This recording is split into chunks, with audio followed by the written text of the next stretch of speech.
வணக்கம் நேர்களே, இது ஷர்மிளா டாக்கீஸ். நான் உங்கள் டாக்டர் ஷர்மிளா. நேத்து சமூக வலைதளங்கள்ல ஒரு வீடியோ வைரல் ஆகுது. அதாவது மாலை முரசு டிவி சார்பாக அவங்களுடைய அபிஷியல் எக்ஸ் வலைதளத்துல ஒரு வீடியோவா அவங்க பதிவு போடுறாங்க. அதாவது பாஜகவில் இருக்கக்கூடிய நடிகை குஷ்புவிடம் அந்த ரிப்போர்ட்டர் ஒரு பேட்டி எடுக்கிறாரு.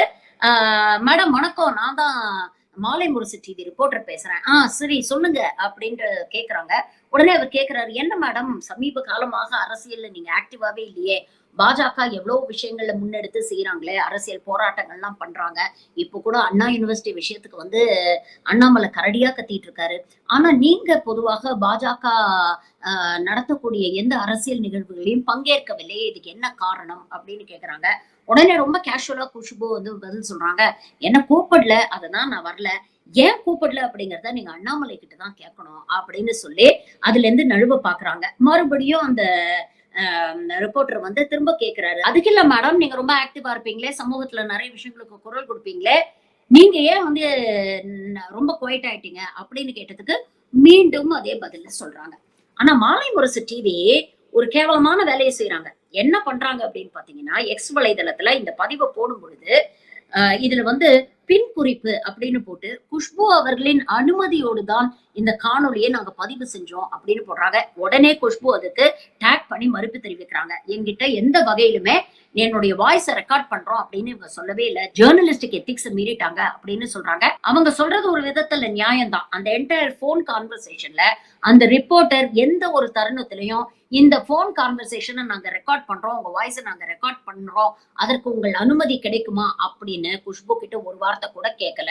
அவர் கேஷுவலா போன் பண்ணி ரொட்டீனா கேட்கிற மாதிரி ஒரு கேள்வி கேட்கிறாரு. அதுக்கு குஷ்பு பதில் சொல்லியிருக்காங்க. ஆனா குஷ்பு கொடுத்த பதில்ல நீங்க ஒரு விஷயத்த கவனிக்கணும். நேத்து சமூக வலைதளங்கள்ல மாலை முரசு பதிவேற்றிய இந்த வீடியோவை குஷ்பு ஜர்னலிஸ்டிக் எத்திக்ஸ்க்கு எதிராக நான் சொன்ன கருத்துக்களை ரெக்கார்ட் பண்ணிட்டாங்க அப்படின்ற குற்றச்சாட்டு தான் வைக்கிறாங்களே தவிர, அந்த போன் கான்வர்சேஷன்ல பேசுனது நான் இல்ல, அதுல சொன்ன கருத்துக்கள் என் சொந்த கருத்துக்கள் இல்லைன்னு அவங்க சொல்லவே இல்லை.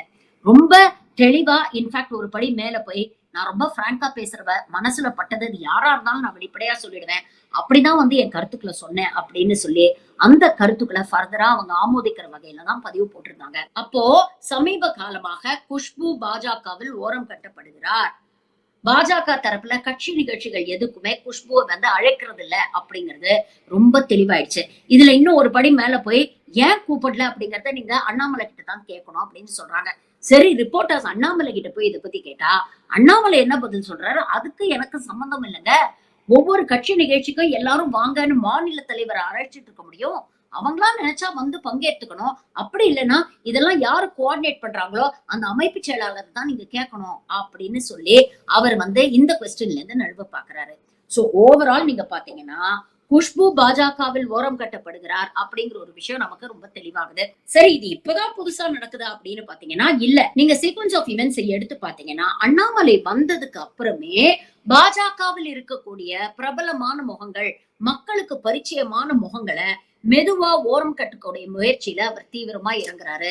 அண்ணாமலையும் அவருடைய சோகால்டு வார் ரூமும் சேர்ந்து எந்த ஒரு நிகழ்வாக இருக்கட்டும், பாஜக சம்பந்தப்பட்ட எந்த ஒரு நிகழ்வாக இருந்தாலும், எந்த ஒரு அரசியலாக இருந்தாலும், நெப்போலியன் சொல்ற மாதிரி கல்யாணம்னா நான் தான் மாப்பிள்ளையா இருக்கணும், இழவு வீடுனா நான் தான் புடமா இருக்கணுங்கிறதுனால எப்பவுமே வந்து அண்ணாமலை சென்ட்ரிக்கா, அண்ணாமலை சுற்றி அண்ணாமலை முன்னிறுத்தக்கூடிய வகையில் தான் பாஜகவுடைய அரசியல் இருந்திருக்கு. அதுவும் குறிப்பாக அண்ணாமலை மாநில தலைவரா பதவி ஏத்துக்கிட்டதுக்கு அப்புறம் அப்படிதான் வந்து நகருது அப்படிங்கறத நம்ம பல தருணங்கள்ல நம்ம பார்த்திருக்கோம். இவங்களுக்கு மட்டும்தான் இந்த நிலைமையா அப்படின்னு கேட்டீங்கன்னா, பாஜகவில் இருக்கக்கூடிய மத்த பெண் தலைவர்கள் எடுத்துக்கங்களேன், அவங்களுக்கும் இதே நிலைமை தான். கொஞ்ச நாளைக்கு முன்னால டாக்டர் தமிழிசை சவுந்தரராஜன் கவர்னர் பதவியெல்லாம் ராஜினாமா பண்ணிட்டு எம்பி சீட்டுக்காக நான் போட்டியிட போறேன்னு வந்து இங்க எலெக்ஷன்ல நின்னு அசிங்கப்பட்டாங்க அப்படிங்கிறது நம்ம எல்லாருக்குமே தெரியும். ஆனா அதுக்கப்புறம் அவங்க பேட்டி கொடுக்கும் பொழுது சில விஷயங்களை பதிவு பண்ணாங்க. அண்ணாமலைக்கு எதிராக குறிப்பா சில விஷயங்களை பதிவு பண்ணாங்க. ஊர்ல இருக்கிற ரவுடி எலிமெண்ட்ஸ் எல்லாம் கட்சிக்குள்ள சேர்த்து வச்சிருக்காங்க அப்படிங்கிற ஒரு விஷயத்த பதிவு பண்ணாங்க.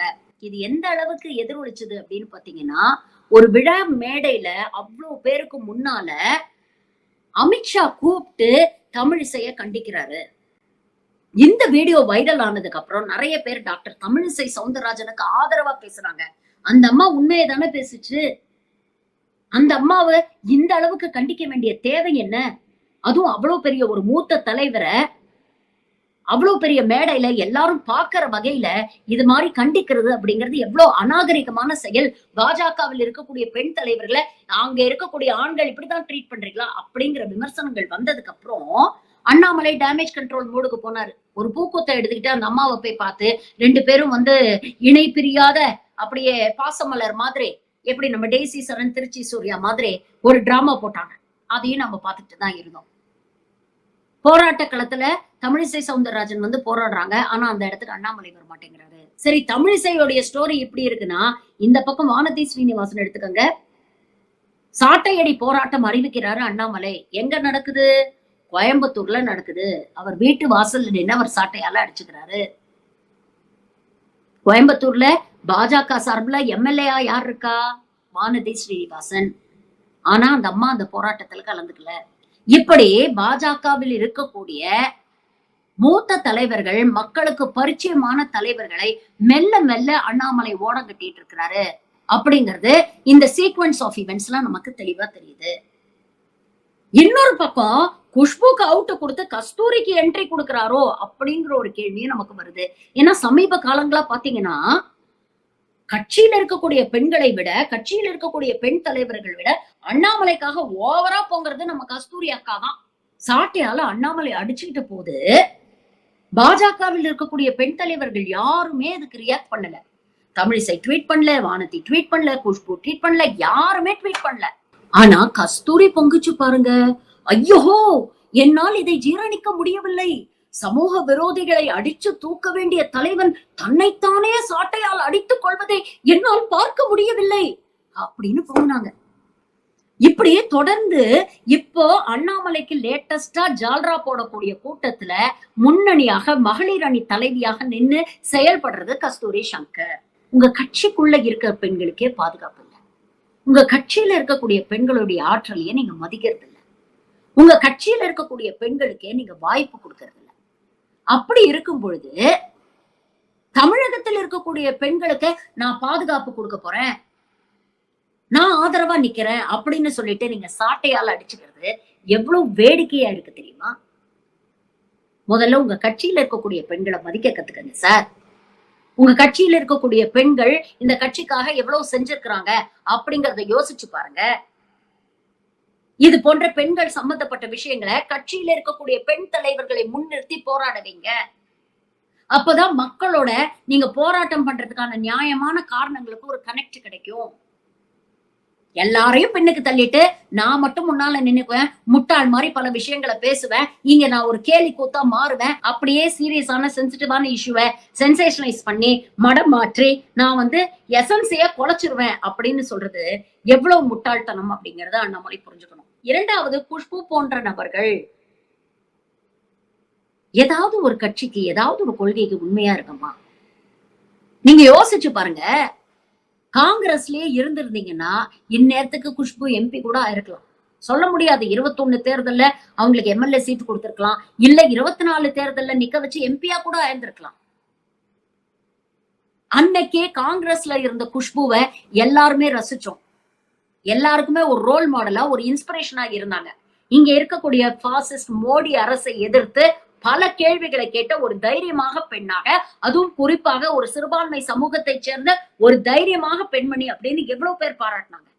ஆனா இன்னைக்கு இந்த சங்கி கூட்டத்துக்கு கால் கழுவுறேன்னு அங்க போயிட்டு 10ஓட 11 இன்னைக்கு ஓரங்கட்டப்பட்டு அரசியல்ல செல்லா காசா மாறி நிக்கிறீங்க. ஒரு பெண்ணாக, ஒரு அரசியல் தலைவராக உங்க மேல எவ்வளவு மரியாதை இருந்தது. ஒரு காலத்துல உங்களுக்கு கோவில் கட்டின கூட்டமா தமிழ்நாட்டு கூட்டம், இன்னைக்கு உங்களை குப்பையை விட கேவலமா ட்ரீட் பண்றாங்க.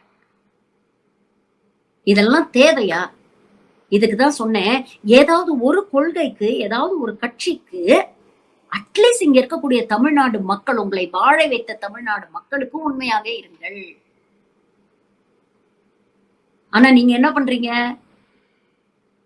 காசுக்காகவும் பதவிக்காகவும் நேரத்துக்கு நேரம் டிசைனா உங்க நிறத்தை மாத்திக்கிட்டு கட்சியை மாத்திக்கிட்டு இருக்கீங்க. இப்படிப்பட்ட நபர்களுக்கு கட்சிக்குள்ளேயும் மரியாதை இருக்காது, கட்சிக்கு வெளியிலையும் மரியாதை இருக்காது. அரசியலில் இருக்கக்கூடிய பெண்கள் குஷ்புவோ ஒரு ரோல் மாடலா யூஸ் பண்ணிக்கங்க.